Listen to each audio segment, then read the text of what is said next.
Welcome back to Roadmap to Retirement. Today we're joined by Brendan Frazier. Welcome to Roadmap to Retirement. Tune in for financial tips, investment strategies, and smart money moves to supercharge your retirement savings.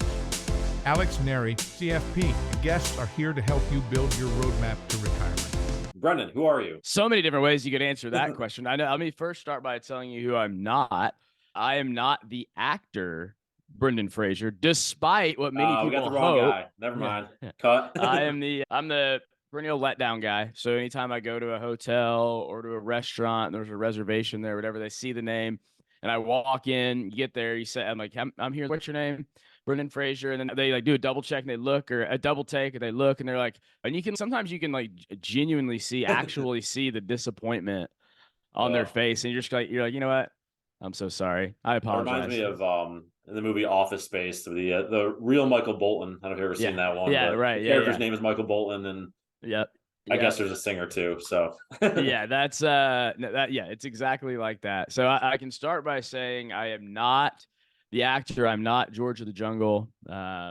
Although forever, I guess for the rest of my life, anytime you Google my name, Google will think that's who you're looking for. That's one of the other downsides too. It's like it's spelled differently too, by the way. So you type it in, spell my name, Brendan Frazier, and then it literally pops up with results, not for me, but for the actor. It says, "Oh, did you mean Brendan Frazier, like spelled like the actor?" So it's just a battle that I'm gonna have to fight for the rest of my life. But who am I? I am a lot of things. Actually, that's not true. I'm not that many things, but the few things that I am is a dad, husband, human being, and currently the chief behavioral officer at RFG Advisory. All right. Awesome. Good intro. And then you also have a podcast. So let's talk about that a little bit. What is your podcast focused on? And that'll lead into why we brought you on today and some of the things we want to talk about. Yeah. So the podcast is called The Human Side of Money. And there's a whole origin story that goes into it. But like the short version of it is because, by the way, if you ever ask anybody that starts something, like the founder of a business or somebody that starts a product or whatever, you ever ask them like the origin story or how, you better be buckled in and ready to talk for the next like 30 minutes because people love talking about that stuff. So I'm trying to be cognizant of that. But it simply boiled down to this realization at one point while I was out walking my dog, where I was like, you know what? At this point, I'm in the finance industry, right? In financial services, working with people and their money. And I kept having this thought of like, everything that we talk about, everything that's out there, everything that you read, get taught, trained, you're told to do, it's all based on this idea that money is just simply logical, that everything that we do with money should be based on reason and able to be put into a spreadsheet. And we just make these perfectly sound spreadsheet decisions. And then you look around, looked at myself and our situation, you talk to some people and you look around and you're like, hang on, doesn't really work that way. You start working with clients and you realize that people can know what to do, but that doesn't mean that they're actually going to do it. And so I sort of opened up my eyes to the fact that there's this whole other side of money that most people don't ever really talk about or tell you about, which is the emotional side, the psychological aspect of money, or as the podcast calls it, the human side of money. And so that sort of spawned this journey I was fascinated by it, curious to learn more, was much more interested in that than I was the Tax Cuts and Jobs Act of 2017. I got that kind of stuff fascinated me more. And so it's just a way, the podcast started as a way to have fun conversations with people that I would love to have conversations with and ask these questions to. And I basically just hit record. And so that's what drove it. And then it took on a life of its own. Here we are. Actually, I just thought about this. This is, what's today? Yeah. So 2 days past 4 years later. I didn't even think about it. So I need to put a reminder on my calendar. Here we are about 4 years later. It turns out that it wasn't just this crazy thought in my head. There's a lot of people out there who recognize it, especially financial advisors, and are trying to figure out how to incorporate that alongside the spreadsheets and the calculations that we run from a logical perspective. Sure. That's a great answer. And I think we talk about it being like the spreadsheet financial planning versus what are you actually going to do? And I think one of the great struggles that a lot of people have, whether it's finance, health, whatever it is, you already know 90% of what you should do, but that doesn't mean that you do 90% of what you should do. So there's like that disconnect there. And for us, or for me as an advisor, it's how can I get you to do 80% of what you should do, recognizing that other 20% really isn't going to ever happen for 99% of people. And it's not because they're bad people. It's not that they're undisciplined. It's just that realistically, we have things we want to do in our life, things we want to do with money, and not all of them are going to be like perfectly efficient. Yeah, there's so this gap between knowing and doing. It's like, hey, I can know what I'm supposed to do and I'm not supposed to do. It's called the knowing doing gap. Crazy, right? But makes perfect sense. I think we all know, we've all experienced it. It's based on this idea that at the end of the day, like what we don't need more of is information. Like when we think the gap between knowing and doing it's a behavior change problem. You have to change your behavior to know between knowing what to do and then actually doing it. And so the gap between those two, we often think is bridged by, or it's closed just by more information and more knowledge. If I just know what to do, then surely I will do it. Right. Like that, it makes sense. That's why I remember a few years ago, I walked into our house and there was this magazine on our table and it was all about how to lose weight loss magazine. And it was 94 pages. And I remember walking in, looking at it thinking, man, 94 pages on how to lose weight. Like, I think losing weight is actually pretty simple. We all know how to do it. You just eat less. Yeah, eat less, eat, and then move more, and then just eat a little healthier, right? And if you do those things, like weight's not going to be a problem. So then I start thinking, okay, we all know how to have great, successful, blissful, joyful marriages. There's no shortage of books, information, training courses on how to do that. Same thing goes for running a business. There's no shortage of great books, ideas, articles, podcasts, information out there on how to run, grow, scale, and pass on a successful business. Yet most businesses still fail. And so you look at that and you go, hang on, we don't have an information problem. Like we don't need more information. To sum that part up, one of my favorite quotes that I've heard, I so wish I could take credit for this, but I just can't. It's one of those I think about. I'm like, if I wish I had come up with that. But anyways, it's a guy named Derek Sievers. And he said, if all we needed was information, we'd be billionaires with six packs. And it's whether you want to be a billionaire or not, or have a six pack or not, that's not the point. Because usually when I put it out there, people are like, oh, I don't want to be a billionaire. I don't want a six pack. And it's great. You obviously aren't like embracing the point here. You say that. Yeah, well, and you say that. If I handed you $1 billion and slapped on a six pack, you're going to give it back? I don't think so. Anyways, that's another conversation. And I think he's exactly right. Like that's not, if all we need is information, that'd be the case. We don't need that. We need to get better at actually changing our behavior to do the things that we're supposed to do. How do we actually eat less and move more? Sure. As an example. That all makes sense. I think, yeah, it's hard to put into words. Everybody knows what they need to do, and we're here to help them hopefully change their behavior. So as a financial advisor or as a financial coach or whatever term you want to use, it's about what can I do to shape the behavior of my clients to hopefully have better outcomes. If I do nothing and all we do is talk about, okay, your rate of return this year is X, Y, or Z, we're not actually making a difference. So our challenge is to actually give advice and also influence our behavior to follow that advice in a way that's meaningful. For a segue to the broader topic that I hope to cover today, what are the ways that we can spend our money to hopefully maximize our return on life, was your phrase, but what can we do with our money to lead to the greatest level of happiness? Which reminds me of a book that happens to be on the shelf behind you, Psychology of Money, which I think is a staple that pretty much every advisor, every person in our business has read at one point. And I want to make sure I get this right, but there was a part in that book where they reference at the time of writing that you need about $75,000 per year to be happier. Money buys happiness up to that point. And once you exceed a certain standard of living, once all your basic needs are met, we no longer see this rate of return on money when it comes to happiness. So the question we'll lead off with is, can money buy happiness? Yeah, so it's a great question. I have to throw in one more thing on the last conversation based on what you mentioned, because I think it's that important. I'll hit it quick and then we'll come back to this. I promise I'll bring us back. You were talking about how one of the things that an advisor does is help improve, change behavior. The way I think of it is that advisors help people do the things that they need to do the most when they want to do it the least.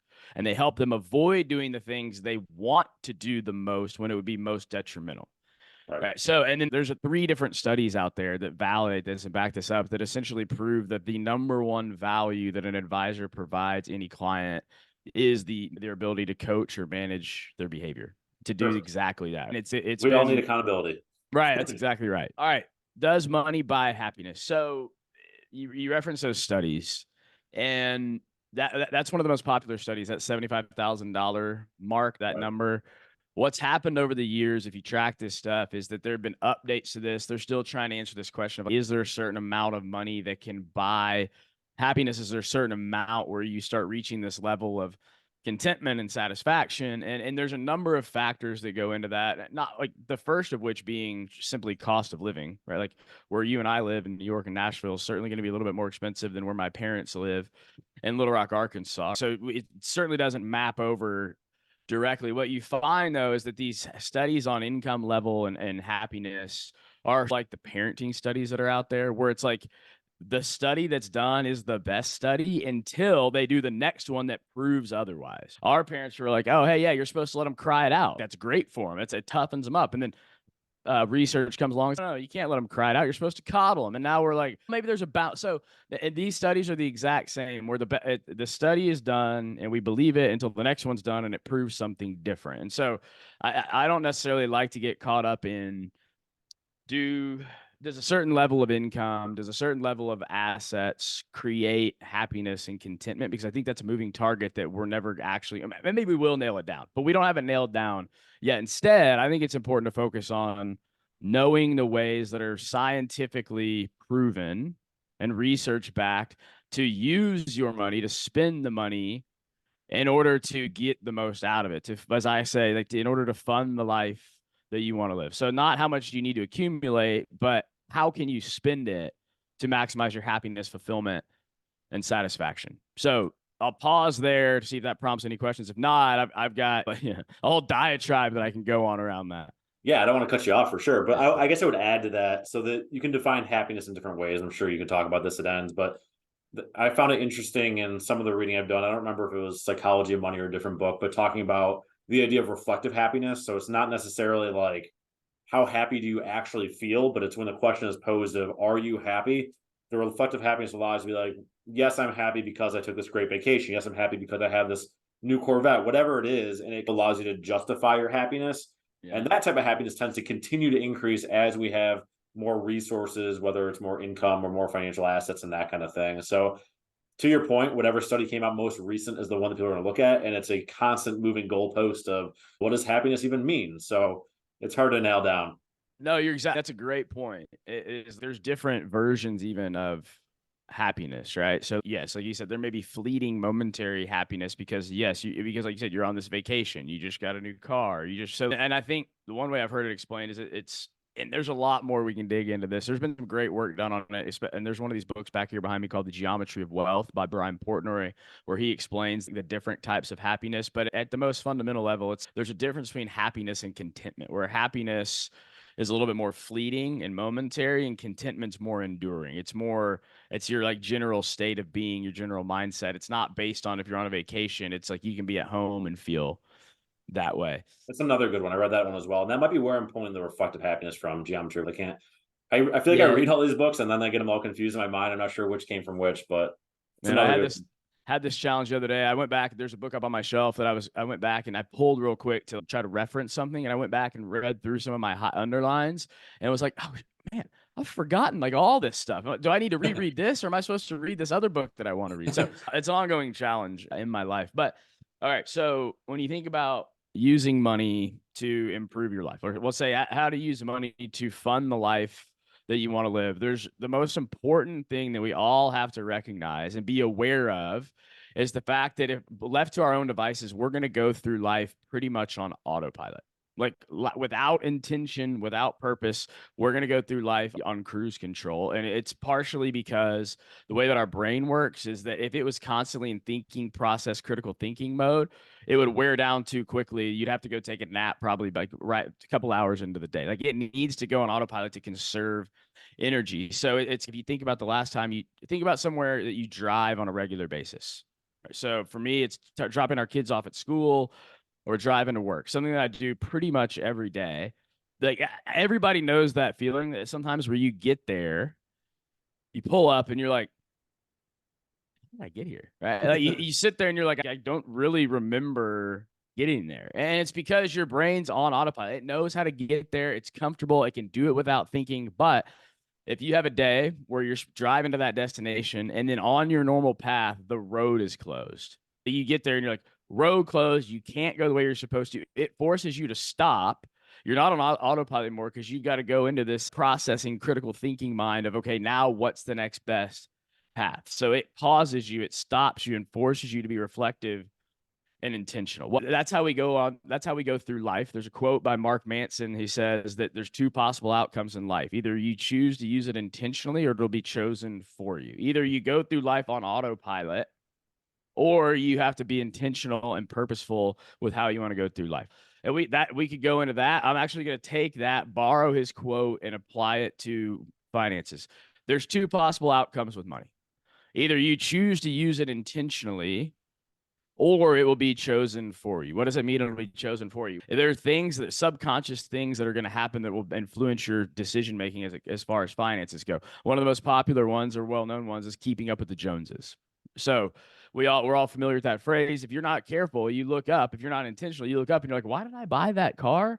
Oh, probably because everybody around me seems to have that same car and I wanted to fit in. Why do I spend more money than I'm supposed to on these lavish gifts? Because I'm trying to impress people to feel like I fit in. Why do I make sure when I go to the grocery store that I bring 100 coupons and save as much money as possible, despite the fact that I could probably afford to come without the coupons? Because growing up, you saw your parents do that. And you think that's how you're supposed to spend money. And that's okay. There's nothing wrong with that, but it's important to bring awareness to it and say, all right, if I'm not careful, I'm going to go through on autopilot and these decisions are going to be made without intention. And then the first thing you have to do is to become intentional and think through and go, hey, how is it that I want to use my money? How can I bring money? How can I infuse purpose into my life using the money that I make? And if you go through it and you say, you know what? I actually love cutting coupons. Like having 100 coupons in my hand is the only way and I know I love everything about it. It brings me joy. It brings me satisfaction. That's okay. But at least you've checked in and figured it out, right? At least you know that you're doing it for a reason. You don't want to go on autopilot. You remind me of another book. I don't know if you've read Connected. I can't think of who it's by, but it's about social networks. And the idea is that you're obviously influenced by the people you're surrounded with, but it made the case that not only the people you spend time with, but the people that they spend time with are actually influencing your decisions. So from a keeping up with the Joneses standpoint, or they use the example in the book about like weight gain, not only are your friends being fat making you fatter, but your friends being fat are in turn making you fatter also. And that could relate back to money, is if you're wasting money on frivolous things, it's probably because of, like you said, keeping up with the Joneses or the network around you. So definitely on board with that one. There's actually been research done that links detrimental negative financial decisions and outcomes to social media usage. And I don't think that surprises anybody, because anecdotally, and thankfully my wife probably won't listen to this podcast unless it goes massively viral. And then I'm going to be a big, and I don't mean I have my own things that I do as well. It's harder for me to see my own issues. It's easier for me to see hers, even though she has far fewer than I do. So Nice. She'll be sitting. Yeah, I had to cover myself there. So she'll be sitting over there on the couch, right? So end of the long day, kids are in bed, pulls up Instagram.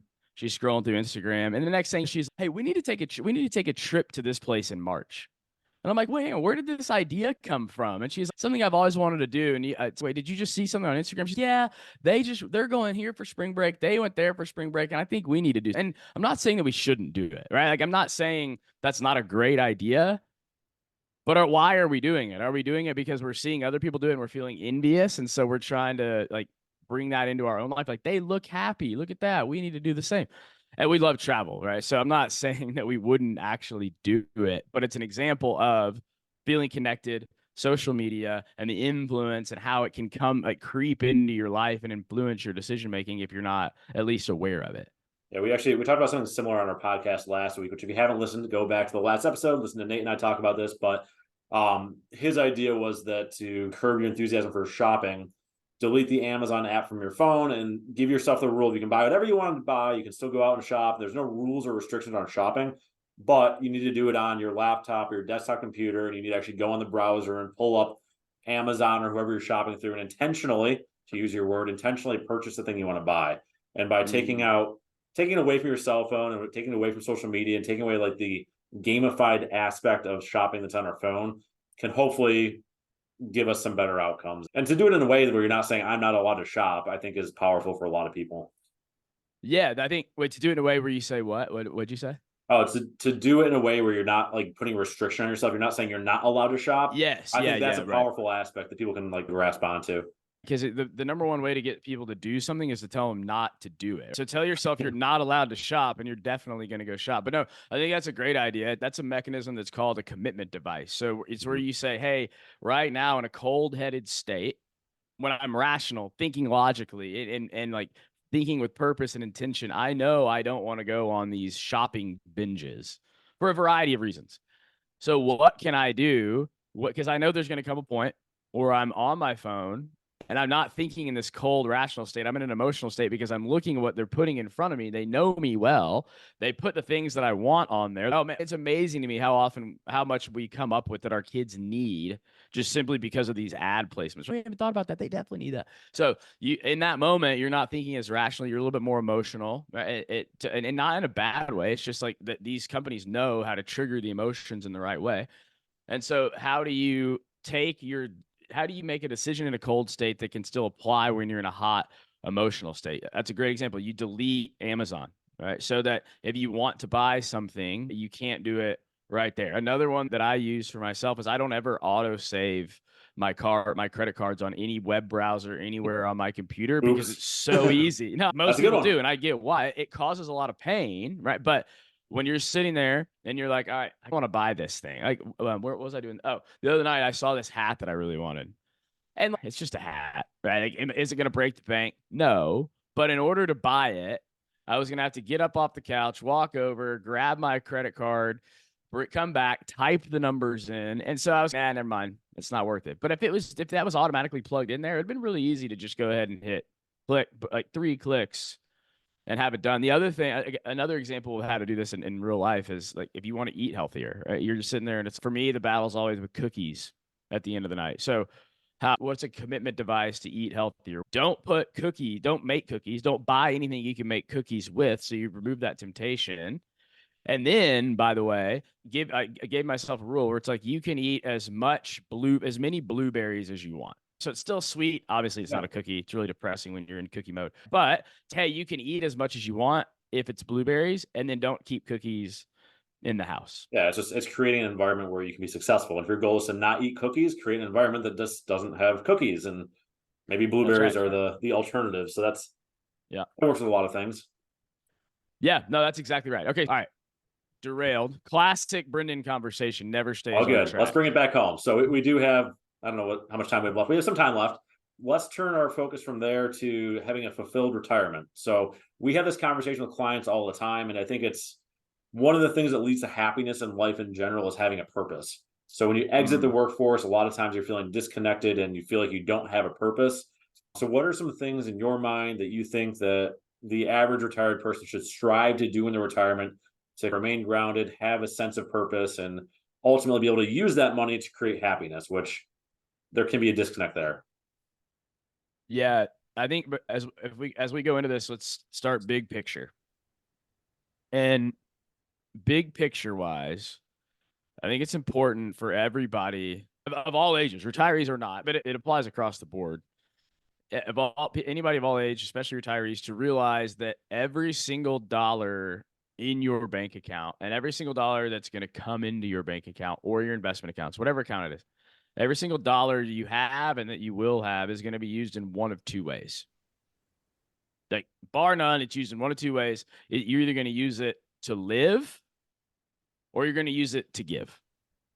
Live or give. And so when we talk about being intentional with money, it's okay, let's think about how do we intentionally use our money to live, and how can we intentionally use it to give? What are the things that we can do with our money to live a happy, more meaningful, successful retirement?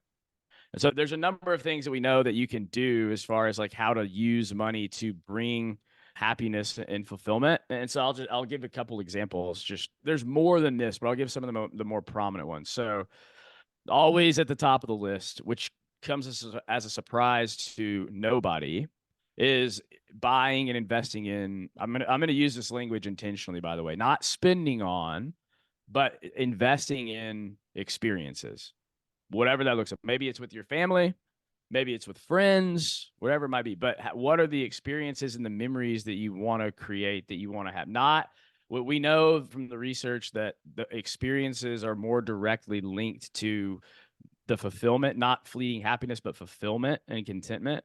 Whereas material things like buying a car or a handbag or even a house is a little bit different. Material things like that, those things are more of the fleeting happiness. Doesn't mean they're wrong, doesn't make them wrong, but they don't contribute as much to fulfillment and well-being. So buying experiences. The second thing is investing not just in experiences, but also investing to get time back. So we were joking saying we should talk about time.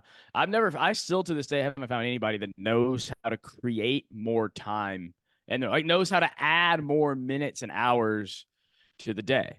Yep. And so Buy then back you go, your all right, time. yeah, that's exactly right. And it's one of those things that we hear, right? And you go, all right, yeah, I get that. But the more you think about it, the more you can apply it, the more beneficial it becomes. As soon as you do it, you go, oh yeah, that's nice. So like for me, one of the things that I struggled with for a long time was mowing the lawn.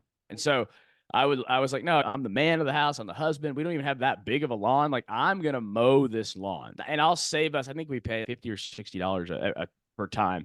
They come too often. We had to talk to him about that. That's another story. But they come at least every couple of weeks. So you do the math. You're like, all right, that could be a lot of money. So I'm sitting there thinking, I need to mow the lawn. But then I sit there and reflect on it. And it's, hang on. I look out there, the guy's mowing the lawn. I look inside the house and it's, what am I doing while he's mowing the lawn? Hopefully not sitting there on my phone scrolling Instagram because that's not life-giving. But if that affords me the opportunity to spend more time and be more present with our 2 kids that I have, then that's worth the $120 a month 10 times over, right? And so you start, I think it's just thinking through what are some ways that I'm spending time that I could get back because there's no way to add more minutes to the day. So that's another one. A third one is, again, another one that I think we all know, but it's good to reflect on, is giving. So there's research and there's information out there on the direct benefits of giving on our overall well-being. Now, the thing I'm going to say about this, because we said deliver to give, right? As far as giving goes, that could mean giving your money to a charity, giving your money to family. It could mean giving your time to a cause. It could mean giving your time and or money back to the community. But it could look a variety of ways. But the thing that I think we need to challenge people most on is, guess what doesn't bring happiness and fulfillment? Is giving your money when you're no longer around. Right? If you wait to give when you're not here anymore, when you pass away, there's no happiness and fulfillment to be had. You're gone, right? It's a thing of the past. Doesn't mean it's harmful, but we need to, I think it's important to start thinking through, are there ways that I can use this now, both for the benefit of the charity, community, or family member that I so desperately want to help, or so that I have the desire to help, but also for us so we can see the benefits and reap the benefits of it. And then the last one, or I guess there's 2 more, this is especially related to retirement, where they found that 2 of the keys, in addition to money, of a successful retirement are health and social connections. So what are ways that you can invest in your health, right? Maybe it's going to the gym. Maybe it's hiring a personal trainer. Maybe it's going to see some type of therapist or psychologist. That's an investment in your mental health. So how can you invest in your health? And then where are you getting your social connections from? And men, unfortunately, had a podcast released about this not too long ago from this expert retirement researcher. And we were talking about how the reality is that men just simply aren't good at this, right? And it was like a slap in the face. Yeah, you're right. We really aren't. And so how can you invest your money? So if we're thinking through, hey, what's the best way to use my money? I think it should be like an automatic filter for our decision-making to say, if you look at it and you go, hey, if I have an opportunity to spend and it improves a social connection or relationship, that should just almost be an automatic yes. Yeah, that makes sense. If it's health, it should be an automatic yes. Like those are investments. Those aren't expenditures. Sure. That all makes sense. We're talking about the not being able to buy more time kind of concept. I was thinking about a college professor I had, and the only thing I remember about this class, I don't remember her name. I couldn't tell you the professor's name. But I remember one class, for some reason, she wrote on the board that you can make more money, you can't make more time, which is really simple but profound at the same time. And no, this class had nothing to do with anything we're talking about. It was an accounting class, but that kind of stuck with me throughout my career. And I always think about what can you do today to enjoy your time, and your example about hiring somebody else to mow your lawn is a perfect example. It allows you to have the ability to spend more time with your kids, maybe put more time into your career, do something that's more meaningful than walking back and forth for 45 minutes, making your grass shorter. If you can pay somebody else to do that, I think that's a win. Now, on that topic, I still mow my own lawn, so maybe I should take a lesson from this and hire that one out. Some people genuinely enjoy the art of lawn mowing. I did it as a business in high school. I don't know if that's why I grew to dislike it so much. But like another example is we have somebody come clean our house, and it's not like we sit there and it's, oh, we've got all this money to throw around. No, we're very intentionally like making that decision is a trade-off that prevents us from being able to spend money on other things. But we very intentionally make it because we don't want to do it. And when would we do it? Certainly not when I'm supposed to be working. So I'd probably have to do it during the time when I could be hanging out with our kids, or when my wife and I could be going on a date. And it's just one of those things. Once you start doing it, it opens your eyes to how it improves your life, right? Like you're doing less of the things that you don't want to do and more of the things that you do that we know are meaningful. It's not that hard when you break it down that way. Yeah, I think that's an easy example that everybody can relate to. So appreciate that. I'm going to give you the opportunity to talk about whatever you want to talk about. Ready, go.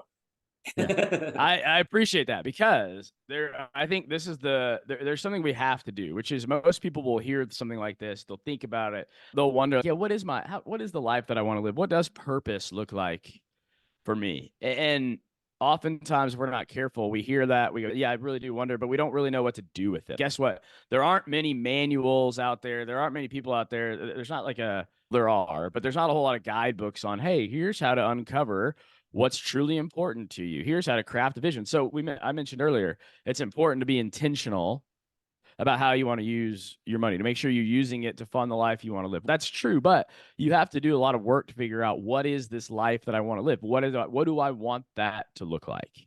So here are a few. I wrote down some questions that I think are fun for anybody and everybody to use as a framework or a guide to go through. Ask yourself, go through these yourself as you're listening. You write them down for your next date night with your spouse, or next time you're hanging out with your spouse or your partner or someone close to you. They're also just fun conversation starters. So one would be, imagine that you wake up tomorrow, you look at your bank account, and there's $50 million in there.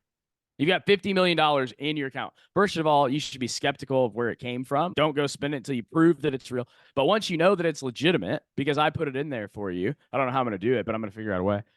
Once it's in there, ask yourself, what would you do with that money? How would you use it? What would you do with it? And guess what you can't do? You can't invest it. You can pay off your house. You can pay off your debts. You can pay off your family's debts. You can take 5 vacations.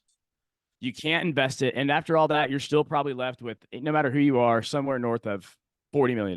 So how would you spend it? What would you do with it? That's number one. And the reason I mention that question is because we all have this tendency to place a constraint on the life that we want to live, the vision we have for our lives because of money. We don't think and dream big enough. That doesn't mean that you should set yourself up for failure. Like, you're not, if you say, I want a private jet, doesn't mean you're going to get a private jet. But what does the private jet mean, and what can you learn from it? Second thing would be, take that same question, right, go through your answers, and then say, but imagine you have that same amount of money, but you only have 10 years left to live. How would you spend it? How would it look different? Because the other thing we tend to do is we tend to think that we have forever, and we don't have forever. So we need to place a little pressure on time. Third question is, or I guess exercise we'll call it, is to do a little bit of reflection and go back over the last 3 or 6 months and think about the memories and the experiences you had that you want to recreate. So that can be hard to just draw up from just sitting here thinking about it. So either, if you're a calendar person, pull up your calendar, go back through. If you're a picture person, go through your pictures and see what you did over the last 3 months or 6 months. And say, because everybody that does this goes back and they go, oh, that was awesome. I loved it. That was awesome. I want to do more of that. And then you go, okay, that's how I want to spend more of my time and more of my money. And then as you do that, ask yourself, as you go back and look, also ask, what's something that I did in the last 6 months that I would easily, without question, 2x my spending on? What's something that I would 10x my spending on? And that helps you get clear on what are the things that are important to you. Last one, completely ripped this one off from a guy on Twitter or X the other day, but it was so good I couldn't help it. He said, what's something that you would never stop doing for $1 billion?